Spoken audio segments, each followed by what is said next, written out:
Welcome to the Pro Design Builder podcast, the show where professionals and entrepreneurs share their strategies, secrets to building a thriving business and a successful life.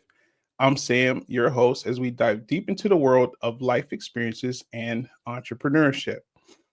So, before we get going, I want to make sure that we thank our sponsors, the Pro Design Builder, which is a coaching and consulting platform for real estate investors who want to build spec home and multifamily projects. The Pro Design Builder is not just about building a business; it's about building a vision and a life by design. Also, I wanted to thank our sponsor, the Nest Collab, which is an incubator for real estate investors who want to do more deals. The Nest Collab, there'll be a link in the description to join our community. Lastly, I would like to, as you know, foster care is a subject that's near and dear to my heart. I've had 5 kids through our home. I have adopted 2 kids. I'm currently fostering one, and I've had a number of kids through our home through respite care. The work in foster care is never over. There'll be a link to the Patreon. If you ever feel led to give, just click on the link and give to our foster care initiative. Some of the things that our initiative supports is purchasing beds for foster and adoptive parents, something that's very important. Also, oftentimes, as the primary cook in the house, if someone provides a meal for us, that's just one less hurdle that we have to take care of. Also, we support strong families. So, getting families an additional date night to keep the family strong is something that we truly believe in and something that a lot of people have done for us. So, we know that these things work. So, without further ado, I would like to introduce our guest. Layla is a author, speaker, influencer, and entrepreneur. Her book is called Open Fields and Iron Curtains, available on Amazon. It takes place in the former Soviet Union in an orphanage of 15 years with about 800 kids. I just want to say thank you for coming on today. Thank you, Samuel, for having me. And like you said, my name is Lilia Klaczynski. And would you like me to further introduce myself Yeah, just tell a little bit or about get into yourself. the Just give me story? no, Yeah, like, just tell a little bit about yourself, and then we'll dive into your story. okay. So, um, well, actually, I'll just get started with this one really quick. So, yeah, I was born in the early 80s, and I was in the orphanage of about 800 children. And I was there for my first 15 years of my life. And now, I mean, looking back, not looking back, but for the last 2 decades, Samuel, actually, that country, Moldova, has adopted as well the Western concept of a fostering care system rather than having actual orphanages where a large quantity of children reside. Okay, all right. So it sounds like your childhood is pretty complex, and we're gonna have to kind of peel back some of this onion to kind of really get your perspective, which is very important to kind of hear a story like yours. So, what were you like as a kid? I probably was most likely very difficult. Uh-huh. Yeah. Really quick. So, I mean, for the most part, I think having this many kids in the orphanage, we were lacking a great deal of a lot of things. I mean, it was lacking just the very basics, whether it be food, clothes, and things like that. On top of that, we were lacking a great deal of emotional care, psychological, and I mean, things like "I love you" was never said. I've never heard such term until the missionaries came to the orphanage for the first time. Expressions such as, not even expressions, but like, mom, dad, brother, sister, and uncle. I was never familiar with such words at all. Till later on when I was being adopted and I'm being introduced to my siblings for the first time. So, and at age 15, getting to know all that and And then also spending time in the hospital, public hospitals, which I also had a chance to be exposed to some of those terminologies and what it's like to have a mother and a baby at her breast and what it's like to be held and things like that. Grandma and grandpa visiting, bringing treats. That was all a brand new, fascinating aspect of experiencing life at No, a young that's age. yeah, yeah, yeah. That's I mean, so many people oftentimes take these small things for granted, and it's not until these elements are not missing that they could get a sense of appreciation for these small details, right? So, I mean, if you don't mind sharing, what were the details that landed you in the orphanage? Did you have other siblings as well? Were they there with you? So uh, I landed in the orphanage by myself right from birth, actually. My biological mother, from what I understood, based on my adoption documents, left me at birth. I was only born at 4 pounds, 2 ounces. And in that time, medical care was very slim. Oh, it was almost non existent, meaning for a 4 pound baby to survive was pretty much considered a miracle. And I was lacking and malnourished. I could not walk, talk till I was 2 or 3 years old, right in that time. And at 3 years old, I was transferred to a small village of Moldova, Kupching, that actually it was a World War II military um, uh, compound. And after the war, they have converted to an orphanage because what had happened in that time was a lot of men have died during the war. There was more women. Procreation still continued, but now there's no fathers to care for the babies, and all these babies are being born, and they are just, the system is finding them in the trash cans and by the roads and just everywhere. And Hmm. this is in the communist country, in the communist system, in that time, right around that time, 12 countries or so, and Moldova sat on the very far west of the territory. So what had government decided in that time was to go ahead and collect all this large quantity of children, and this was probably in the 50s, 60s, after the World War II, Hmm. and placed them in the Moldova. And so Moldova, when I was little, one of my teachers was a World War II vet, and he would Hmm. tell us of the large influx coming in of children, and it's gained its nickname, the dumping grounds, Oh, after wow. because there was just so many orphanages. My orphanage that housed 800 children was just one small orphanage out of a lot of orphanages in Moldova. Oh, And if wow. you're familiar how big Moldova is, actually Moldova has been on the news a lot in the last couple of years because of uh, the conflict going on between Ukraine and Russia. Moldova sits right there.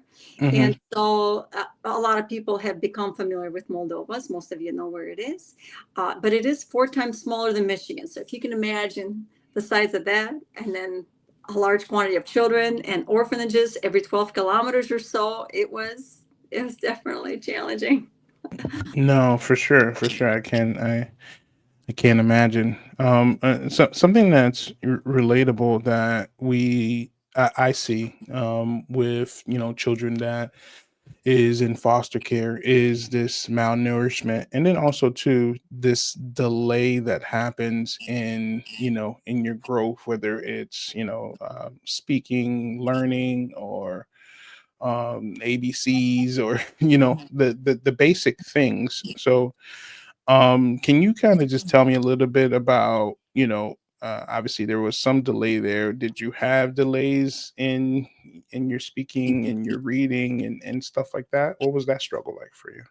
Yes, absolutely, I did. I mean, and I'm not going to go into psychology aspect of it, just but by not having a child not having their motherly care right at birth, and you're just left in the crib, and the system takes care of you in large quantities. I mean, they do the best they can, I presume. But no, it's there's a lot that goes with that, and malnourishment was very, very, very common. I mean, we were given basic meals per day during the communism because the system was already in place. The Hmm. system had depended greatly on the government to provide food, clothes, and everything else. So in that time, and of course the word snacks, I didn't learn that till I came to us. So but Yeah, I got a funny story to share. Hmm. yeah. Yeah. But in that time, it was I was behind because I was at premature birth and I was already very small. But majority of the kids that I grew up with, actually, Samuel, they were, a lot of them, a large quantity, were alcohol fetal syndrome. Mm-hmm. And this particular orphanage, it housed a lot of physically able children, but not necessarily mentally. Mm-hmm. So, and the alcohol fetal syndrome, if you're familiar with that disorder, it comes in many different levels. So it will give you, unfortunately, you'll have a lot of children that will fall behind, not being able to read, not be able to write, and absolutely, that was very common. Yeah. I Yeah. could not, at a young age, in my whole first 15 years of my life, I could not distinguish normal or abnormal child.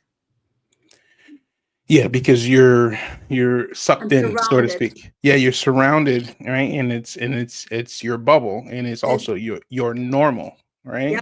it's my This is normal. something that happened to me as well. I'll tell you a little bit about my story. Is I came from Haiti through political asylum. There was a level of violence going on, in the country. But what happened to me, we landed in the U.S. during the crack epidemic, and what you're surrounded by is this environment of violence and crime and drugs and just all of it, right?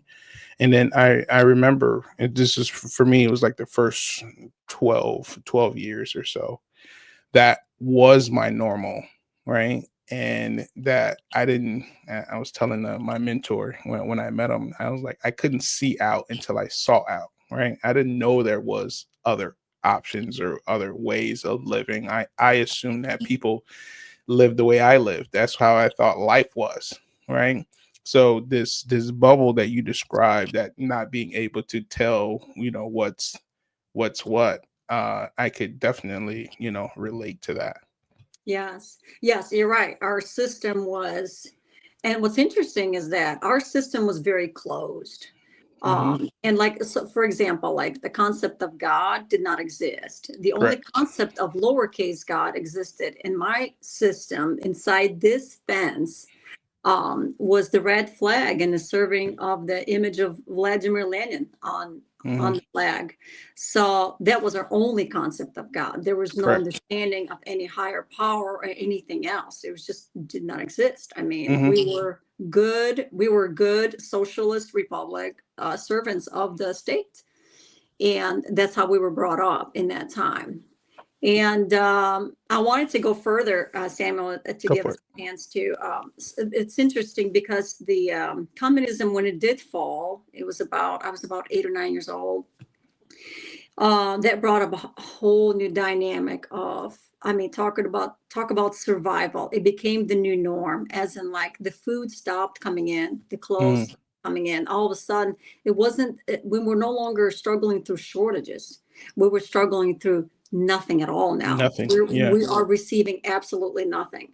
So starving and running. I mean, when we had villagers throw their trash over the fence into our dumpsters, you better believe it. I was like the first one in line out of so Hmm. many kids, and we were ready. We knew a time of the day would come. Oh We wow. were rummaging through the trash cans, and one of those was that was another near death experience. Is the concept I talk about medical care. I mean, so it was.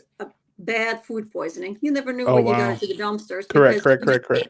everything you would find, Yeah, yeah, yeah, yeah, whether yeah. it be rotten apples mixed with pills, mixed with home Whatever. cleaning solutions or whatever else. We didn't Hmm. know any better. We just wanted to put something in our stomachs to live. Correct. And so in that time, the only way they knew how to revive us with that was one teacher would hold you down and the other one would open up your mouth and they would pour down lukewarm water with a little bit of salt down your throat and a whole lot. It forced you to throw up. And she would take the two fingers and stick it Oh, as far wow. as she can. And it Huh? would cause that expulsion of that. Yeah, man, yeah. And Wow. there was I can't tell you how many of those we've had, and they were pretty close calls with those. That was just one small little. Hmm. So and I'm not saying I'm pro-communist or anything like that, but No, no because one, no one will think that. So yeah, don't worry.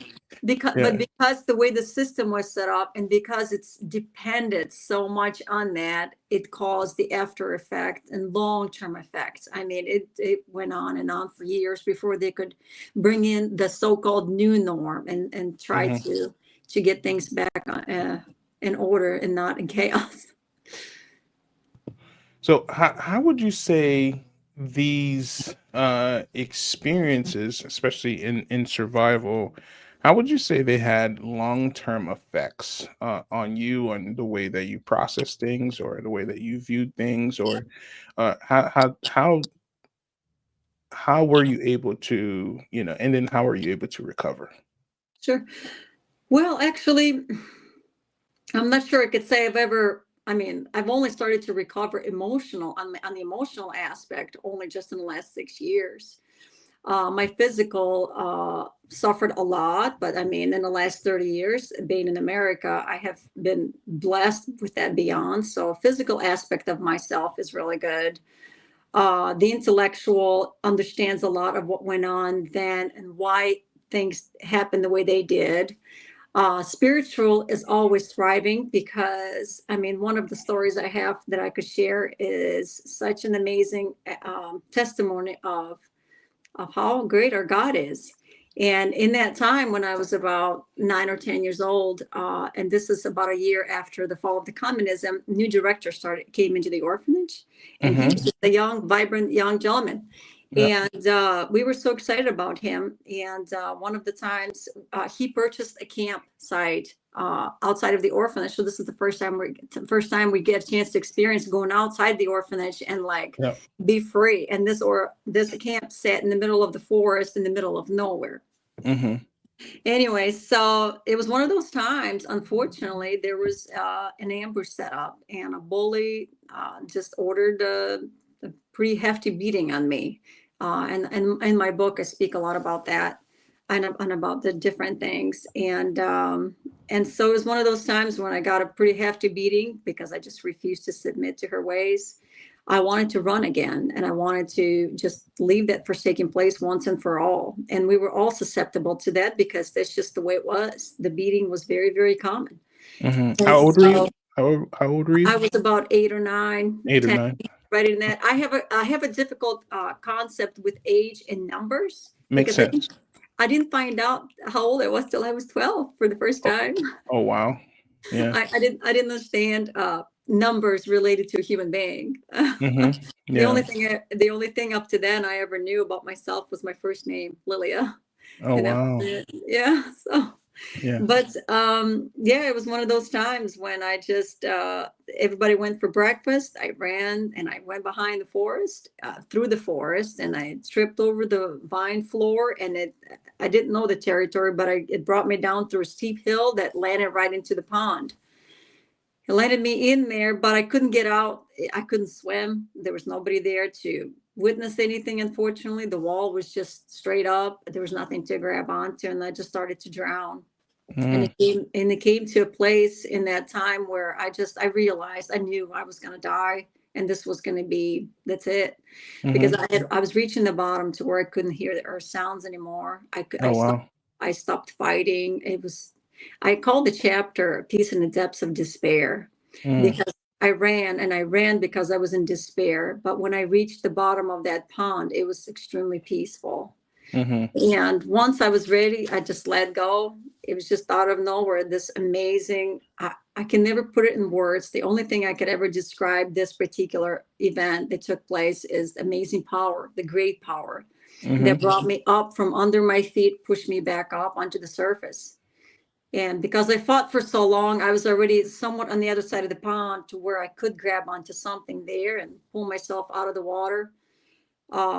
And it was Samuel, this was like as if for the first time I had seen the earth again. Like Mm-hmm.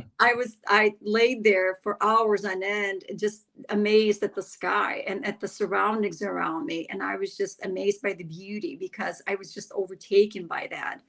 I kept staring at the sky, wondering what exists beyond that, because Mm-hmm. I was just so taken by it.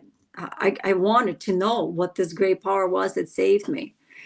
And as the story goes, I mean, I went back to the orphanage or back to camp, ready to take on whatever came my way because I was like, this power. I mean, it just Yeah. saved me. I know something exists that stood for me, and that was one of the major, major, major events in my life that took place that has caused me to have a very, very strong sense for faith. And in Oh that yeah. time, I couldn't put the words to what faith was. Correct. Correct. Correct. Correct. You're right. You're right. You're right. So similar to you, we are getting to know each other like on the fly. So my in my story where something similar happened to me is I was in Haiti and playing outside. I was about 2 years old, and there was a pot of beans being boiled outside, and a girl pushed me into the pot of beans, and my arm fell in, and my arm got burned, and my chest got burned, and the skin fell down, down my fingertips, right? And so my godmother was there. My mom was in the US working, so she wasn't even present, to try to make a way for us. And then my dad was working, he was a pilot in a neighboring town. So I was back with my godmother and one of my mom's, best friends. And they rushed me to one hospital, and there was no beds available, and then they rushed me to a second hospital, and there was no beds available, and I died in my godmother's arms, and my body went into shock, and I died in her arms, and she just kept praying for me, just kept praying for me, praying for me, praying for me, praying for me.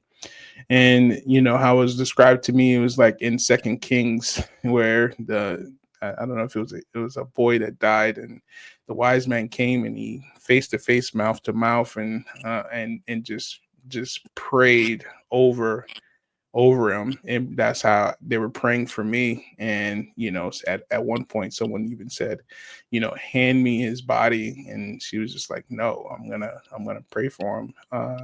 They left me responsible for him, and God brought me back. So there's for me, I don't remember the experience, but we know that the body keeps the score, right? And it gives me a sense of appreciation each and every day that I wake up with, and I'm like, thank God for every breath, every minute, every hour, that I'm here. And so, if you don't mind sharing a little bit about this sense of appreciation that you have and you operate through. Yes, that's amazing. You expressed that because, wow, Samuel, you had an amazing godmother. Talk about blessings that God bestowed upon Warrior. you at that time. Yeah. Wow. Hmm. And there's a reason why she is called a godmother. Yes. No, for sure. For sure. For What a sure. blessing. Wow.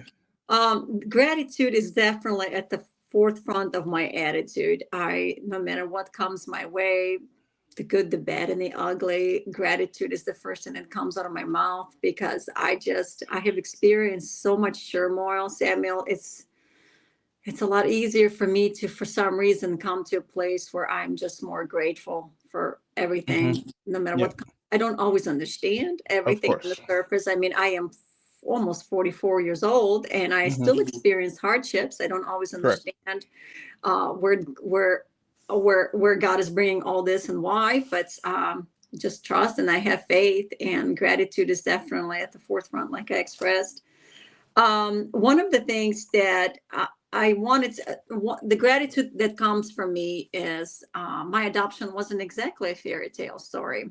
Mm-hmm. Here I am many years later, and there was definitely also a physical abuse that was happening. Oh wow. And when I came to a place of Christianity, which was the altar call that happened in my early 20s, I had the chance to, when I accepted Christ, I somehow ended up at the very front of the church. And the only way I came to senses like I'm there is when somebody touched me and arms went on me to pray over me. Mm-hmm. And that was the first time I experienced that sense of like accepting Christ, but that gratitude came with that. Like, Mm-hmm. thank you, Father. I mean, I was able to come to a place to say, you know what, thank you for whatever reason, whatever the hardships I have endured, whether in the orphanage, whether here in US, thinking that I'm once again saved, meaning, in the safe place, and Yeah. I'm not to a degree. Mm-hmm. I also have come to a place to acknowledge fairly quickly that, you know what, God uses all sorts of humanity and all sorts of different types of dynamics Correct. to express his great love for us, to Right. express that absolute. And if you, I mean, obviously, if one keeps their heart open, they do come to a place of like, how could they not come to a place of gratitude? I mean, How you doing, Sam here? If you're a faith-based entrepreneur and you want to network with other faith-based entrepreneurs in our mastermind group, there'll be a link in the description. Feel free to click the link to get connected with us. There'll be limited spots, but we're really trying to grow the kingdom. And if this is something that you're interested in, click on the link below where we're connecting with other kingdom-based entrepreneurs. Have a good day. hard I not to. know. I know. Yeah, exactly. It's for me, it's not challenging. I just have it, right? It's built in.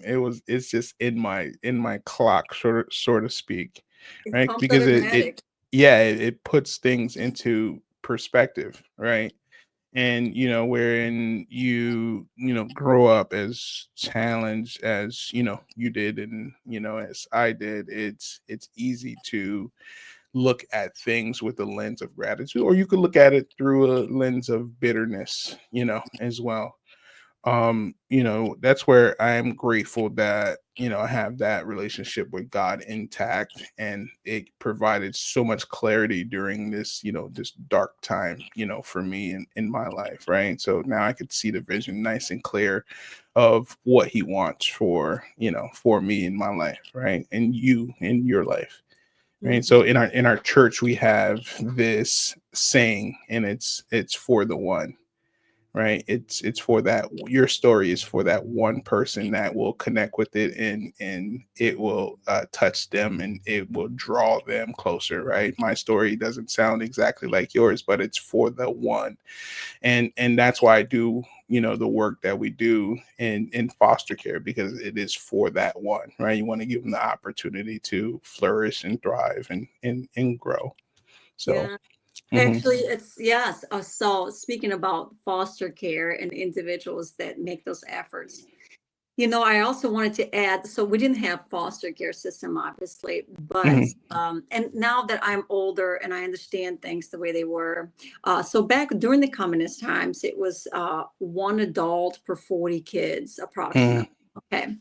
So when a punishment, and then after the fall of the communism, it was one per 60 because Oh there was wow. less workers. The only form of payment in that time had already converted to a bag of potatoes Oh or wow. carrots and things like that. It was not monetary.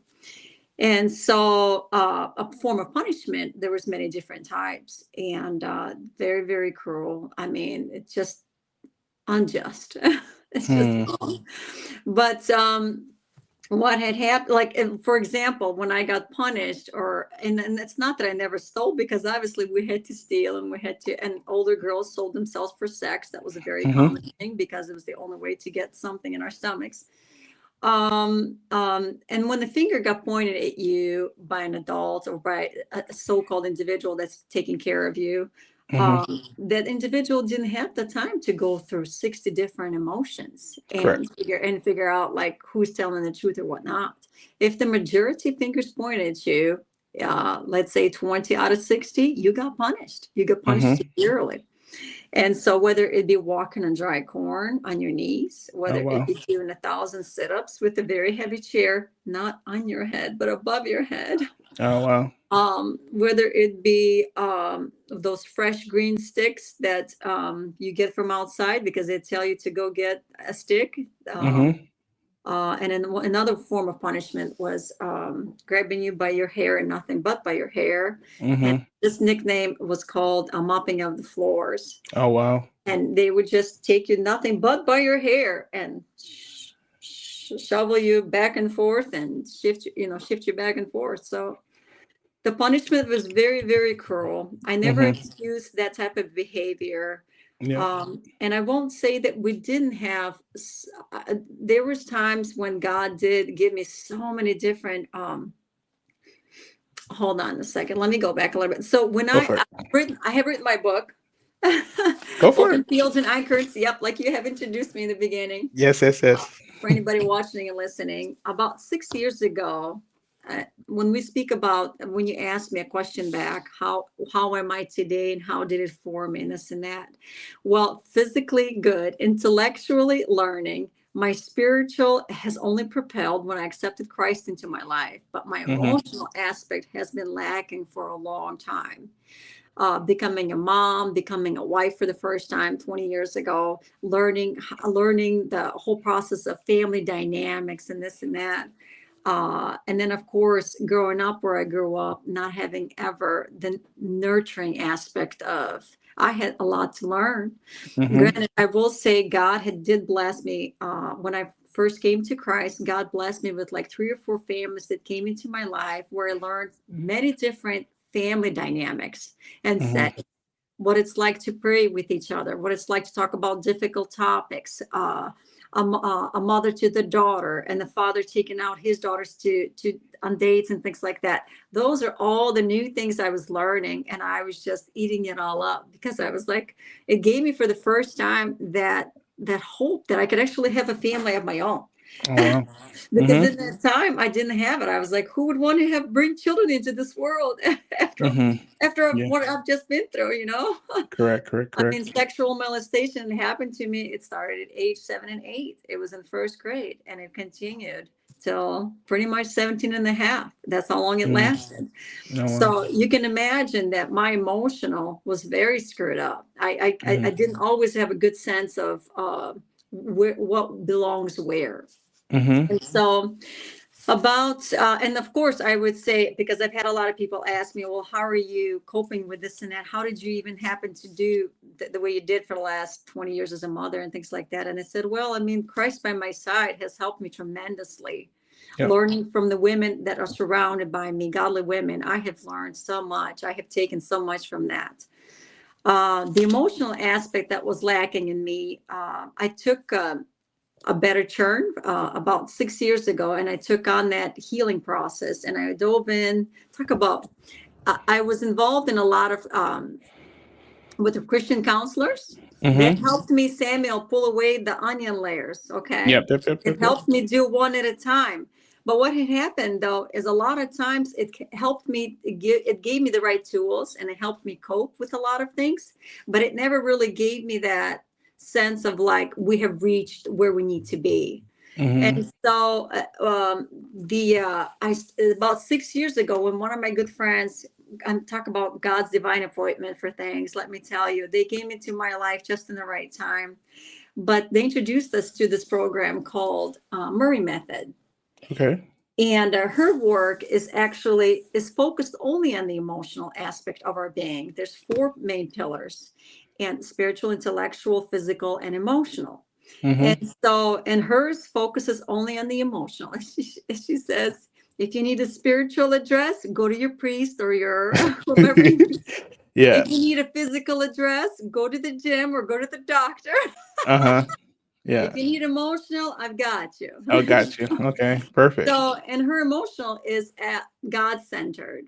Mm-hmm. But this particular program was the very first program that allowed me to dive into the center of my, right down to the very bottom, to the very core, to the very nest. Mm-hmm. From the moment I was born, basically, it allowed me. Another name for it would be family of origin. Mm-hmm. It allowed me to dive into the very, very beginning of my being and then slowly climb back up and just go through all the traumas. And let me tell you, Samuel, my traumas Mm-hmm. are like 10 feet They're long. long. They're yeah. They're a long list. They're a long They're list. long, long, I long. got I got a I got a long list in my phone too. Peel the onion Heavens and back. mercy. Yeah. So this particular program allowed me to come to a place of healing. So much healing came from that. And when I had the desire to want to write the book about 30 years ago when I first came to US, Yeah. because everybody that heard my stories, because it was my baseline for norm, like, having kerosene poured over your head because they Mm-hmm. were trying to get rid of infestation of lice. You know what Oh I mean? wow. Just the different types of cultural aspects and approaches, and whatever the system, the way they dealt with things. People were just curious. They were like, how is that really possible? I'm like, why are you acting so surprised? As if, like, I mean, I grew up in that. It was my Yeah. norm. It was They your were like, norm. Lilia, Yeah, you need that's to write your book. correct. No, no, no, for sure, for sure, for sure. It's my process of unpacking, a lot of these experiences have been kind of, interesting for me. I didn't do anything like that, and I wish that I did, but I knew I wanted to grow, and when I started to become more aware that I became wired a certain type of way based on my experience, I just kind of just started looking at it very consciously, and I was like, ask myself, do I think or feel like this because it was survival or because of my experiences? And then I try to track down where is the experience that kind of wired me to kind of view things this way. And then how can I grow from this? How can I expand in a way? How do I want to feel about this particular aspect, right? And I kind of highlight or pick, one or two areas, per year, and I try to just work on, maximizing and growing, and one of the aspects was my emotional growth, because the way that, I grew up, my mom told me, you don't need any friends, right? And I kind of took that as, yeah, literal. Yeah, so I took it that I didn't need anybody, right? So I didn't want to connect with anybody. I just kind of was alone and kind of to myself, and I had to really kind of unpack, that wait, hold on, we're wired for connection, right? This, she wanted to protect me, that's why she told me that. And there was some missed opportunities where people would, often mistreat me and, bully me and all this other stuff. So I missed this big aspect of connecting with people, but now making up for missed ground, right? Lost ground, right? So Yeah. that's why, I'm doing things like this with the podcast and connecting with people and growing community in a bunch of different ways, because I realize that's actually a hunger of mine, Mhm. whereas before it was just non-existent. Yes, absolutely. It's Hmm. amazing how we've taken on a lot of and a lot of times it's unconscious. Most people, with the way they act and react today, they don't have always the understanding or consciousness of understanding how it's being, where the button comes from. How are you Hmm. being triggered? How are you being, you know what I mean?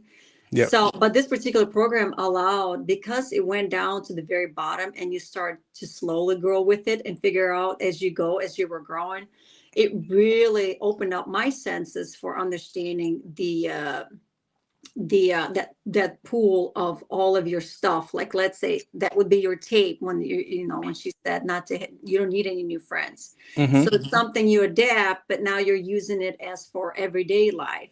Well, Correct. in that time maybe you needed it to survive, but Correct. today, Correct. Correct. do you know what I mean? You just So, don't need it. Yeah, exactly. and it's like, how do we rewrite that tape? How do we refocus and relearn that habit that we've learned long time ago, whether the scenario purposely, I mean, whatever the situation we were involved in that time, for whatever reason, our body learned to do a certain thing and our mind Correct. does a certain way. So it's Mhm. really, really that particular. So what this program did allow me to do, though, Samuel, is when I did have that desire to want to write that book 30 years ago. Of course, I didn't write it then because, I mean, English was my biggest barrier. I couldn't even form a sentence, for goodness Yeah. sake. Yeah. So, Yeah. let alone write a I book. get it. Yeah. But then 20 years ago, when I met my husband, I had the second prompt desire to want to write the book. And my husband was supposed to be the one to help me write it. But instead, we got married and had 4 kids. Oh yeah, you got busy very quick. So homeschooling and Yes. homesteading just kind of took over my life. And that got put on shelf. Writing the book, I said, okay, fine. But what I will say this, I am so grateful that here I am 6 years later after this emotional journey healing process that I've been going through. That God brought me on this journey with this particular counseling program is because it Mhm. allowed me to bring about my healthy balance perspective. So my childhood isn't all just doom and gloom. Yep. I Yep. After I've went through all the traumas, she strongly urged me to go ahead and put like a see-through paper on top, and she says, now I want you to go back and I want you to go in between the lines of all these traumas and write something small and something quick that helped you to survive that moment. It might have been some sort of interruption, somebody saying something, or things like that. And she said what she likes to call them was God highlights, God moments. And so when I had written my book a year, almost, well, 8 months ago, last May, it really allowed me to write my book in the short story format. But because it was so heavy and there's just so much drama in there as well, there's also a lot of highlights in there. Mhm. The subtitle is Hope, Endurance, Suffering, and Grace. So acknowledging that there's hope, there was enduring, there was a lot of suffering, and then ultimately the ones in between is grace. Yep. For sure. Acknowledging God's goodness and how He helped me to overcome and survive all those years and Yeah. all For those sure. traumas. Yep. Yep. Yep. Yep. So it came out a pretty good. I mean, I'm hopefully came out a pretty well balanced. I have gotten a lot Listen, of wonderful. I used to say all the time to my wife, I was like, I came out pretty all right, pretty unscathed, right? Little did you know you got to do the work, right, to Oh, be whole. But a lot of it, honestly, is for me just hearing the word and understanding God's love and then trying to mimic that and unpack the things that we learned for survival, right, is kind of like how I've been kind of walking through life. And that's kind of what I how I hope people will grow as well, you know. well, so I wanted to say, along with being a foster parent, Hmm. it's no different than individuals that came into our life when we were about 14, and finally the gates of the orphanage opened up and they're allowing these missionaries to come. Okay. Hmm. That was the first time I got a chance to taste a little sliver of that exotic fruit, orange. I've Hmm. never had Yeah. anything like that. I thought it was the most fascinating thing in the world. Yeah. And then they brought bread with them. It was right around Passover, Easter. It's Passover. Hmm. And it was with that, they didn't just bring the exotic fruit and the piece of bread, they also brought in the word of Jesus Christ, which Hmm. is the great news. Yeah. And of course, this is my impression for the first time. I'm already what, 13, 14 years old. I get to hear Yep. about this guy named Jesus Yeah, yeah, yeah. Like, that who is this that guy? is Yeah, that is capable of loving unconditionally. yeah, But the concept of love, that didn't even exist in my head. I couldn't even comprehend. The correct. only thing that I could connect anything to that was like, or even like when they touched the missionaries, when they touched you, you fought through the crowds to get to them because there's only 10 of them. Correct. And out of 800, the little 300 quantity is in that separate home. but in the same territory. And so the other 500 is trying to, swarm, You're Yeah. fighting through the crowds to get to these people. And when they touch you for the first time, just that Hmm. touch alone Yeah. it screamed like, I care. Yeah. Yep, yep, yep, I yep. was like, wow, does that really, like, is this like This is the real. light of Christ in their faces was like unimaginable. It was like, I see something in them. I see something on their faces and I want that for myself. So and I know a family right now that fosters, well, actually, they fostered 5 kids. Now they've adopted all of them. It's been such a blessing because they are such an amazing family. They fought really hard to not separate the siblings, to keep them all together. Anyway, so I wanted to encourage, whether you're a missionary, whether you're a foster care Hmm. individual, to be that light to those kids, because I mean, they do lack in that emotional nurturing Correct. aspect. Hmm. And for us, like I said, just that touch alone is what did it. It's like, and then of course the stories of Jesus Christ. Well, as skeptical as it was, I have teenagers now. I mean, I Yep. have 12, 14, Yep. 16, Yep. and 18. And Hmm. so the skepticism was at the very highest in my time. In that time, I mean, life's already served me so much Hmm. bad in that time. I mean, I For only sure. questioned everything. And so, the Christ is able to do this and do that and then love you unconditionally. That hope only lasted for a short time, because, you know, Hmm. they leave and we're Yep. back to Back reality. to reality. Back to Back normal. to reality. Yep. So yeah, I do want to encourage. I mean, the children that are in your homes for, whether it's a short minute, whether Hmm. it's 10 years, it's such an amazing. I don't even know what to describe it, Samuel, because I'm not in your shoes. I just know, Yeah. being adopted, I know what it means to give that child. Hmm. You know what I mean? For me, I That get sense of to, belonging. yeah, for me, how I look at it is I get to kind of provide a contained environment where they get to almost like they get to be kids, right? That was the biggest thing. Like for me, like I felt like I never got to really be a kid, right? I was living, but living through survival and chaos, and I didn't get to kind of view life through the lens of being like just an innocent kid, right? Yeah, yeah, yeah. And I get to kind of provide not just that, but some of the things that was lacking as well for me, with comfort, love, and so in a lot of ways, it's kind of like nourishing me back to health as well as the parent. But I get to kind of provide this atmosphere that is allowing them to thrive and to grow, which I love, because I'm seeing some like amazing things from them, and I'm excited for them, right? So I'm excited to kind of continue pushing on this mission and seeing what else God brings into my life, with just continuing to say yes, and with other kids, and then having our kids participate. They're active participant, right? We always talking about actively serving, and we use that kind of wording, right? So they know it's like this is what we do. Yeah. And It's you go ahead. Have you had children of all ages? I was 15 when I was adopted. So Mhm. I'm pretty sure I was a handful when I first came to US. We typically take in babies, very very young kids is what we typically do, because we had a I took in twins, and then my son was born, and then they were like 2, and then my son was born, so they were still little, but we had met them when they were like 11 months. And we just kind of kept that. So then now we take in smaller kids, because it kind of allows them to kind of participate and be helpful.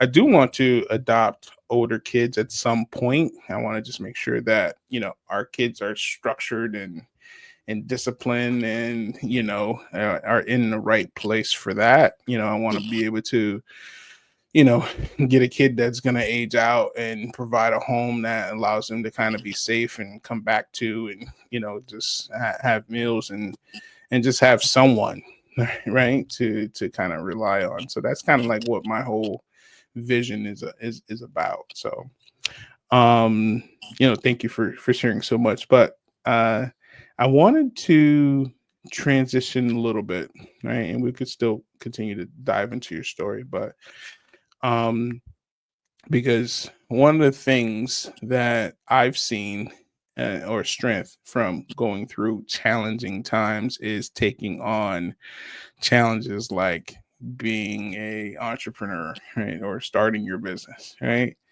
And kind of walk me through, what that process looked like for you. Oh, wow. Wow, Samuel, you're the first one to ask me that because that is something I'm going to be writing in my second book. Because just arriving to US was I don't even have the words to describe it yet. I'll Hmm. try to figure out how I'm going to put it on paper because I haven't done it yet. My book ends at leaving the orphanage Living gate. over. Okay. All right. Yes, yes.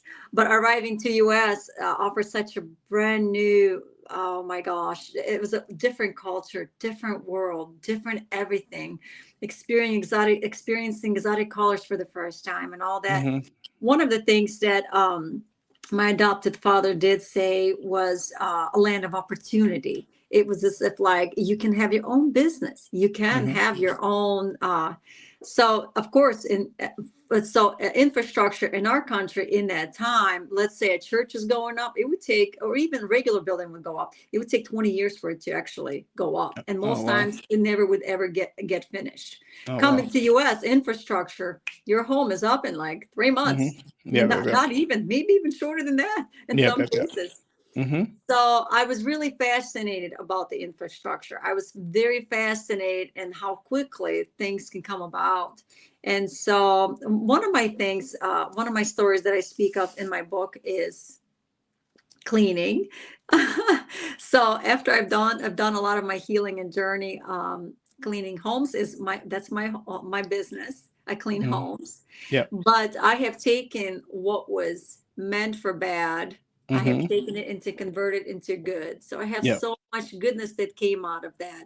Yep. There is a routine, there's a structure, there is Yep. a certain way of approaching things. Correct. Every day, I still learn something new. I've been doing it Correct. for Correct. Correct. a Correct. Correct. long time. Been doing it for many, many years. Hmm. And still, every day, either my client will point something out or I see Hmm. something that I don't like. And it's just that I love it because I'm presented with a new challenge every time. And I'm Yep. always ready to take on whatever that is. Yep. Yep. Yep. Um, and to see a transformation happen is just it's always amazing to me because I love being a part of that transformation.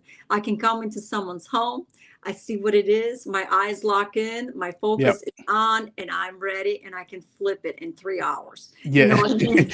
Yeah, exactly. No, no, no. I- That's so great perspective because Um, go ahead. America, great land of opportunity. I Hmm. mean, never in a million years thinking I Hmm. could own my own business. Here I am. Yeah, yep, yep, for sure. There's something about going through because when you start your own business, you got to go through challenges, right? And for me, because similar to you, because I've seen so many challenges, certain challenges like building a business just doesn't look that challenging to me because how I measure challenge is this life threatening? No. Okay, well, we could figure it out, Mhm. right? So there's this um, there's certain skills and certain things that you've gone through that helps you kind of propel you to continue to take the next step even when things are hard, to build a business and to get more clients and to be able to be self-sufficient, so what would you say are attributes that you think are important in being a business owner or entrepreneur? Um, I would say one of the biggest things, and especially when we're talking about risk taking, is to be really aware of your insecurities. Because relationships is like the key in any business, actually, in any, and to learn how to navigate through the relationships in a healthy manner matters a great deal as well. That's what really, I mean, we connect we can't just fly solo through businesses and expect that we're Correct. going to do really well. Relationships and connections with other human beings, Hmm. each one offers a certain perspective, whether it be something you like or don't like hearing, Correct. Correct. Correct. offers offers a certain perspective that will help you to propel through that. Correct. So unless one is aware of those insecurities and what's keeping them back, if they're willing to open up and just listen and just let it be and let it reflect on that for a while, it's amazing how many doors God opens up. It really is. No, I for mean, sure. I've had situations where I have been very I would be upset right at first if somebody complained about something, right? And I would take a step back and I would say, God, please teach me, help me figure out. I'm upset because I feel my insecurity in that time feels that Correct. I'm not good enough to reach to that level of what the expectation was in the first place, right? Hmm. And then I come to a place where God is teaching me that, hey, listen, you are good enough, but Yep. there are still tools and techniques. There's always a place to To get grow. better, to Hmm. grow. Always a place. If you ever Always. feel that you have come to a place that you're done growing, Hmm. your business will collapse. Correct. Correct. Correct. There's always a place to grow. There's always a place to learn. There's always a place to improve. Yes. So that's my approach to the overall when it comes to business aspects or relationships in general. Yeah, no, I completely agree with you. There's always an opportunity to grow. There's always something to examine. One of the biggest and best things I've ever done was uh, apply lessons learned after each transaction, each situation, each experience, right? And kind of just download and dictate all of that information and really kind of go through how did that transaction go? Did it go the way that I want to? How did this person perform? Did they da da da? What was my feedback? What and and I just get very honest with myself, Hmm. right, on the feedback. And I think that's a challenge that oftentimes, because you talked about it, people with insecurities have, is being super honest with yourself. But once you get that level of honesty, it does allow you to grow and it does allow you to adjust forward. So one of the things it allows you to do is not mimic those same mistakes, so you don't have that same experience, I right? know, right? Exactly. And Exactly. another one, it allows you to set healthy boundaries. It Hmm. allows you to be able to know how far you can go with individuals in the workplace and the work setting.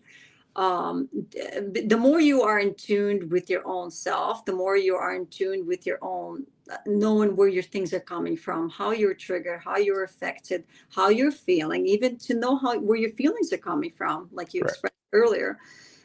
Those are all very important because the more in tune you are with that, the more you apply it, the faster and quicker you start to recognize and Yeah. like, okay, so okay, this is affecting me here, but this is not a place for that. So now you know how to set a boundary. Now you know how to like, okay, this for now can wait in your mental state. You're saying that, and now you know Hmm. how to approach this in a professional manner to where you can come across with loving and respect, Christ-like. You know what I Hmm. mean?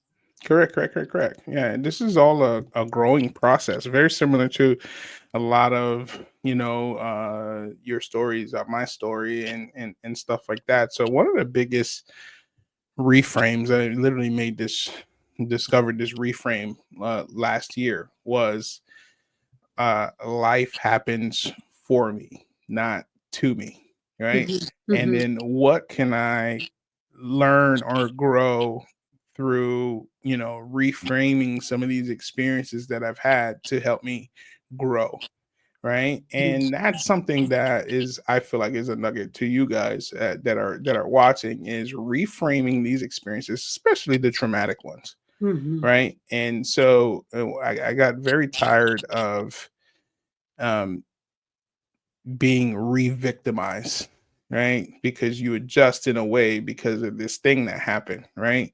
But what happens is it continues to re-victimize you, and it puts you in almost like in a cage. That's how trauma works. you sabotage You yourself sabotage all the yourself. goodness of all the good things that can happen. Exactly. So until you reframe some of these thoughts and these experiences, then you're not going to be able to grow, right? And I want you to be free.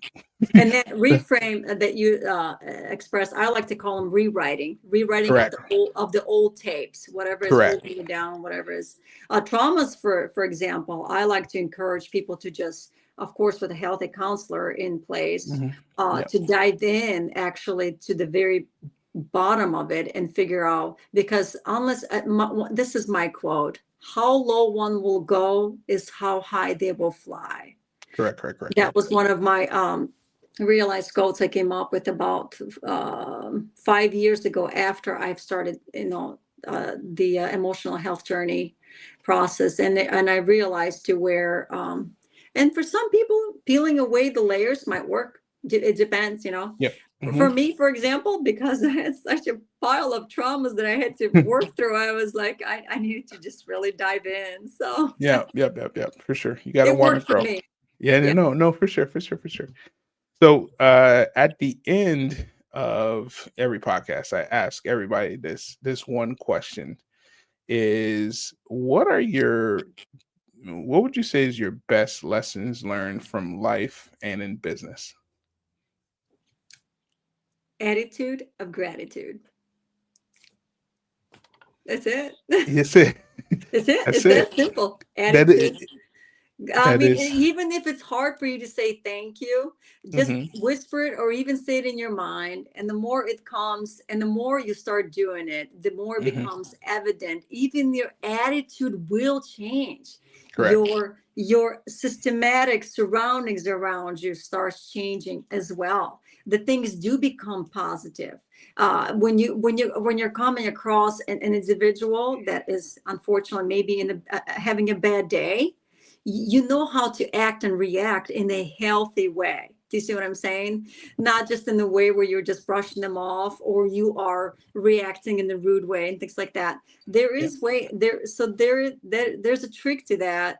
And I know that there's special graces there in there. If one can just start with that simple habitual aspect of their journey in their life, just that little small thing, it Yep. grows and it evolves and it just becomes, and then things change around you. And it's really is fascinating. I mean, I had to really become the person of attitude with gratitude, because the amount of the things that I have went through, Correct. in order to help me become a better person, it become know how to overcome certain obstacles that come my way, know how to have healthy relationships. And Hmm. I mean, yeah, it makes a world of a difference. All right. So you heard that attitude of gratitude, and that's coming from you with a story that is no one could probably fully relate to. So I just wanted to tell you thank you for sharing your story. Thank you for. I'll go ahead and I'll leave you with this and market your book. Go ahead. I wanted to say, get your book at Amazon. On Go get it. Amazon. Open Fields and Iron Curtain. Check it out on Amazon. You will I, not be disappointed. I wanted to say one more thing, Samuel, Go for it. if it's okay. Hmm. Really quick, when you read the book or when you hear the stories, whether it be my stories or anyone else's testimonials of just life and journey of life in general, uh, and for mine, for example, my only encouragement to listeners and readers is, if you go through mine and you wonder and you say to yourself, I had it, she had it so much worse. What am I complaining about? Kind of a deal. Hmm. I would want to encourage everyone to try to abstain from making comments like that, only because it's sort of, it undermines where each and every one of you have been through as well. Correct. And I would want to encourage each and every one of you to take a step back and reflect on your past and your childhood and your family of origin. Of course, with some of you, maybe with a counselor nearby, uh, and to have a safe place to do so. That really, really does wonders, actually. And my testimony is just a sharing so that it allows for everyone else to dive in and to be able to come to their own place of healing. No, for sure, for sure, for sure. I just want to say thank you for joining us today on this podcast, the Pro Design Builder. It's not just about building a business, it's about building a vision and a life by design. Have a great day. Thank you so much, Samuel. Have a good one. Yeah.